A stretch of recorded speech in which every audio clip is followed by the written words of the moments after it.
किसान आंदोलन के नाम पर अपनी सियासी दुकान चला रहे राकेश टिकैत कई सवालों और मुश्किलों में घिर गए हैं। पहले से और बड़ी मुश्किल तो ये है कि अब उनके पीछे किसानों की लंबी लाइन नहीं लगती, मतलब धरना देने के लिए लोग नहीं मिल रहे। दूसरी मुश्किल ये कि पंजाब के किसान नेताओं ने राकेश टिकैत को भाव देना बंद कर दिया है। वे अपनी दुकान अपनी तरह से चलाना चाहते हैं, मतलब आंदोलन को चलाए रखना और उस पर अपनी पकड़ बनाए रखना टिकैत के लिए मुश्किल होता जा रहा है। यही वजह है कि टिकैत आए दिन विवादित बयान दे रहे हैं ताकि वे सुर्खियों में बने रहें।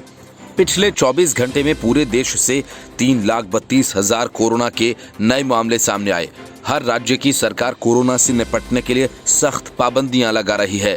इस बीच भारतीय किसान यूनियन के प्रवक्ता राकेश टिकैत का खेल जारी है।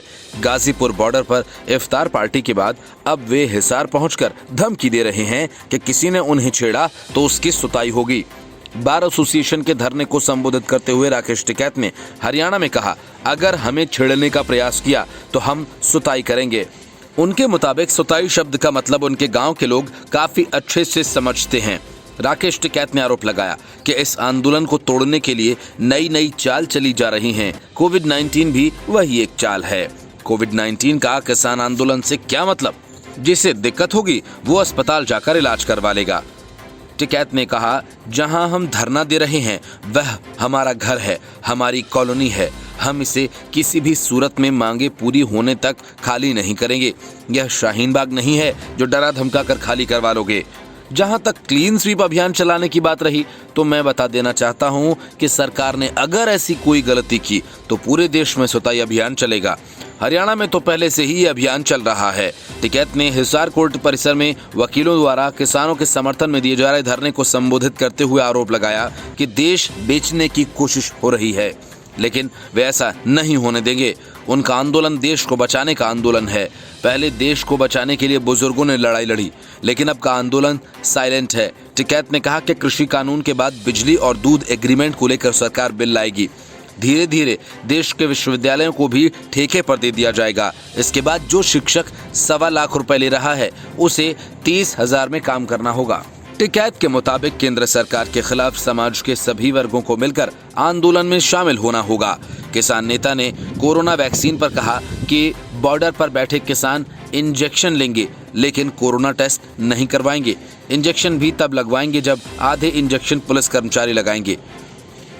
उन्हें सरकार पर बिल्कुल भरोसा नहीं है। उन्होंने कोरोना की गंभीरता पर सवाल उठाते हुए पूछा, अगर कोरोना इतना खतरनाक है तो कुछ लोग बंगाल में रैली क्यों कर रहे हैं? कोरोना को एक तरह का बुखार ही मान सकते हैं। लोगों को ऑक्सीजन नहीं मिल रही तो वहां की सरकार को इस्तीफा दे देना चाहिए। कोरोना महामारी के बीच किसान आंदोलन खत्म न करने की जिद पर अड़े किसान नेता राकेश टिकैत इससे पहले बक्कल उतारने वाले बयान दे चुके हैं।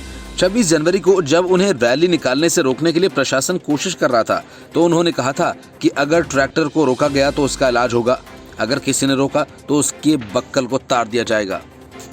Bureau report, news of India. Anil Deshmukh के बुरे दिन तो तभी आ गए थे जब परमवीर सिंह ने खुले तौर पर 100 करोड़ हर महीने की वसूली के आरोप लगाए थे। इसके बाद अनिल देशमुख का मंत्री पद गया और अब सीबीआई ने देशमुख के घर और ठिकानों पर छापेमारी शुरू कर दी है। सीबीआई की छापेमारी देशमुख के 10 से अधिक ठिकानों पर जारी है। इसके साथ ही सीबीआई ने देशमुख के खिलाफ एफआईआर भी दर्ज कर ली। सीबीआई की इस रेड के बाद अनिल देशमुख की मुश्किलें और भी बढ़ती हुई नजर आ रही हैं।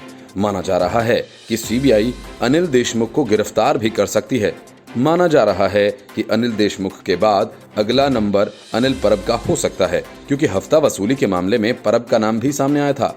मुंबई के पूर्व पुलिस कमिश्नर परमवीर सिंह ने अनिल देशमुख के खिलाफ 100 करोड़ रुपए की हफ्ता वसूली का आरोप लगाया था और इस संबंध में बॉम्बे हाईकोर्ट में याचिका भी दायर की थी। अदालत के आदेश के बाद सीबीआई ने इस जांच को शुरू किया। बीजेपी के पूर्व सांसद और वरिष्ठ नेता किरीट सोमैया ने कहा कि अनिल देशमुख के खिलाफ सीबीआई ने एफआईआर रजिस्टर कर अपनी जांच शुरू कर दी है। अब इसके बाद अगला नंबर राज्य के परिवहन मंत्री अनिल परब का है। सोमैया ने कहा कि फिलहाल इस मामले में सीबीआई, एनआईए और ईडी जांच कर रही है, लेकिन इन मामलों में जल्द ही इनकम टैक्स भी जांच करेगी। उद्धव ठाकरे को 2000 करोड़ रुपए के वसूली प्रकरण का हिसाब देना पड़ेगा। इस मामले में सीबीआई ने अनिल देशमुख से तकरीबन 11 घंटे पूछताछ भी की थी, जिसके बाद सीबीआई ने एक रिपोर्ट तैयार की। हालांकि ये रिपोर्ट अभी तक सीबीआई ने अदालत में पेश नहीं की है।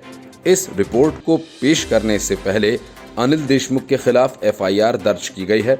असल में बॉम्बे हाईकोर्ट में जब पूर्व पुलिस कमिश्नर परमबीर सिंह इस मामले में पेश हुए थे, तब उनसे भी अदालत ने यही कहा था कि बिना एफआईआर के किस जांच की आप मांग कर रहे हैं।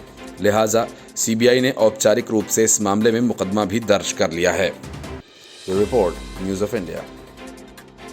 जिस मुंबई पुलिस की तुलना संजय राउत स्कॉटलैंड यार्ड की पुलिस से किया करते थे और जिस पुलिस अफसर सचिन वाजे को बचाने के लिए उद्धव ठाकरे खुद मैदान में उतर आए थे, एंटीलिया मामले में एक एक कर मुंबई पुलिस के भ्रष्ट अफसरों और वाजे की करतूतों की पोल खुलती जा रही है। इस मामले में क्राइम ब्रांच के एक और अफसर इंस्पेक्टर सुनील माने को गिरफ्तार कर लिया गया। गिरफ्तारी के बाद इंस्पेक्टर सुनील माने से कड़ी पूछताछ की गई। गिरफ्तार किए गए इंस्पेक्टर सुनील माने पर निलंबित पुलिस अधिकारी सचिन वाजे की मदद करने का शक है, जो उनके इस केस में संलिप्तता की ओर इशारा करता है। माने को 2 अन्य गिरफ्तार पुलिस वालों वाजे और रियाजुद्दीन काजी के साथ एनआईए की विशेष कोर्ट के सामने पेश किया जाएगा। सुनील माने, वाजे और रियाजुद्दीन के बाद पिछले 2 महीने में इस मामले में गिरफ्तार होने वाले क्राइम ब्रांच के तीसरे अधिकारी हैं। एंटीलिया बम विस्फोटक मामले की जांच के सिलसिले में एनआईए द्वारा गिरफ्तार किए जाने के बाद मुंबई पुलिस ने एपीआई रियाजुद्दीन काजी को निलंबित कर दिया।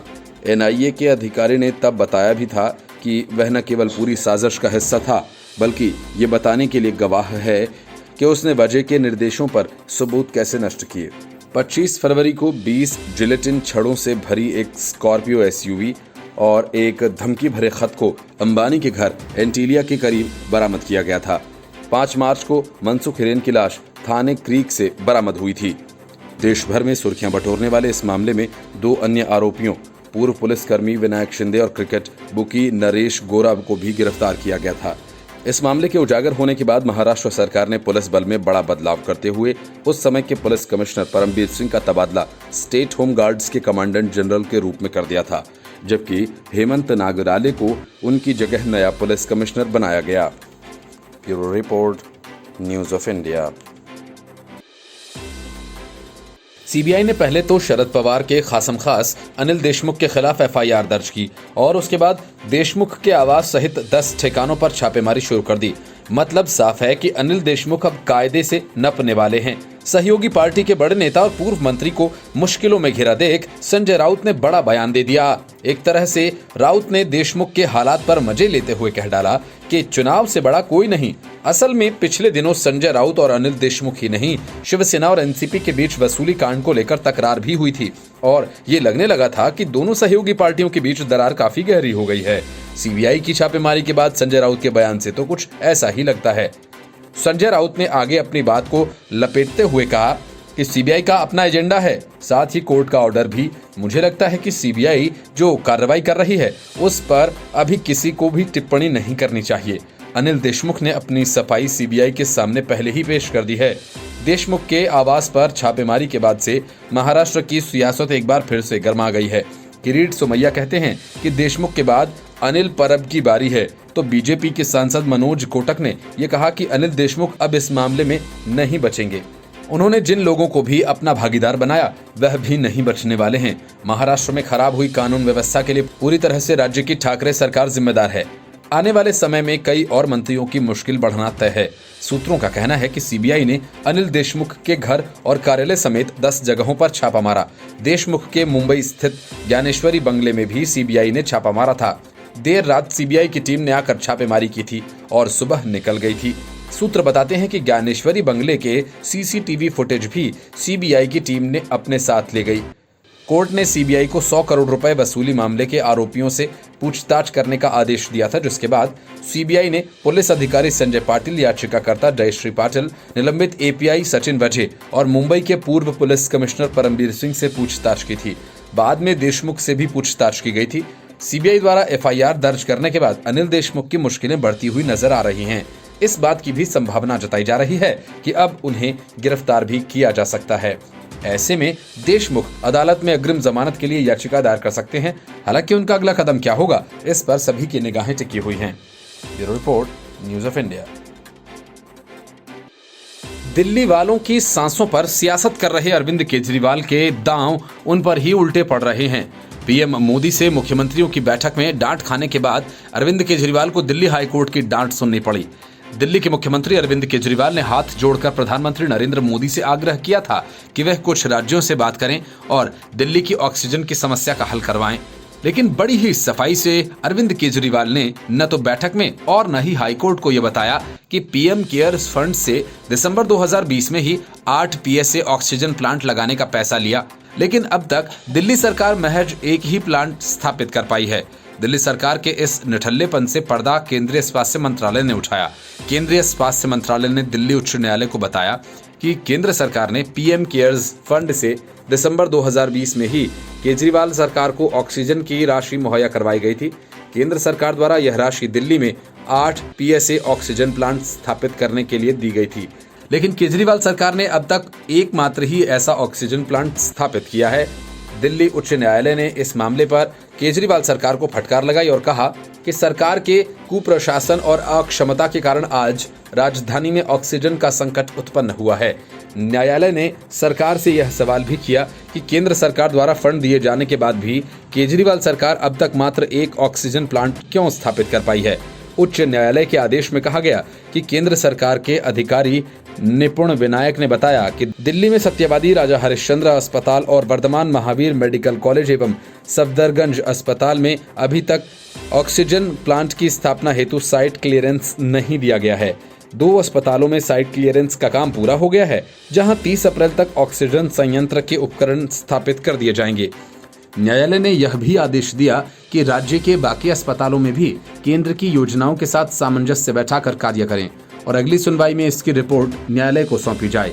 न्यायालय ने यह भी कहा कि केंद्र सरकार को प्रतिदिन के हिसाब से ऑक्सीजन आपूर्ति की स्थिति का आकलन करना चाहिए, जिससे बेहतर तरीके से ऑक्सीजन की समस्या को सुलझाया जा सके। पटपड़गंज का मैक्स अस्पताल ऑक्सीजन की भारी कमी को लेकर दिल्ली उच्च न्यायालय पहुंचा था, जिस पर न्यायालय ने तत्काल सुनवाई की थी। न्यायालय ने केंद्र को कहा था कि चाहे भीख मांगनी पड़े, चोरी करनी पड़ जाए, लेकिन चिकित्सा उद्देश्यों के लिए ऑक्सीजन की आपूर्ति की जानी चाहिए। न्यायालय ने यह भी कहा था कि यदि उद्योगों से ऑक्सीजन खरीदने से वे उद्योग बंद होते हैं तो उन्हें बंद हो जाने दीजिए, लेकिन लोगों की जान कीमती है। एक ओर जहां दिल्ली के अस्पताल ऑक्सीजन की कमी से लगातार जूझ रहे हैं और मुख्यमंत्री अरविंद केजरीवाल ऑक्सीजन की कमी का रोना रो रहे हैं, लेकिन हकीकत यह है कि पीएम मोदी के साथ मुख्यमंत्रियों की बैठक से पहले केजरीवाल ने केंद्र से कभी ऑक्सीजन के मामले पर बात की ही नहीं। प्रधानमंत्री के साथ हुई बैठक में केजरीवाल ने भारतीय रेलवे की ऑक्सीजन एक्सप्रेस का मुद्दा उठाया, लेकिन भारतीय रेलवे ने भी ये बयान जारी किया कि दिल्ली सरकार ने फिलहाल इस मुद्दे पर उनसे कोई भी चर्चा नहीं की है। रेलवे द्वारा जारी बयानों में बताया गया कि महाराष्ट्र की सरकार ने 15 अप्रैल को रेल मंत्रालय से रेल के द्वारा लिक्विड मेडिकल ऑक्सीजन के परिवहन की संभावनाओं पर चर्चा की थी, जिस पर विचार करते हुए रेलवे ने एक विस्तृत प्लान तैयार किया और 19 अप्रैल को पहली ऑक्सीजन एक्सप्रेस विशाखापट्टनम से मुंबई के लिए रवाना हुई। ऑक्सीजन के टैंकर्स को उतारने और चढ़ाने के लिए रेलवे ने मात्र 24 घंटे में रैंप का निर्माण करवाया। ऑक्सीजन एक्सप्रेस के इस सफल परिचालन के बाद अन्य राज्यों ने भी ऑक्सीजन एक्सप्रेस द्वारा ऑक्सीजन के परिवहन में रुचि दिखाई, जिसमें आंध्र प्रदेश, मध्य प्रदेश, उत्तर प्रदेश शामिल है। लेकिन रेलवे ने दिल्ली द्वारा ऐसी किसी भी मांग की जानकारी नहीं दी है। Bureau report, news of India.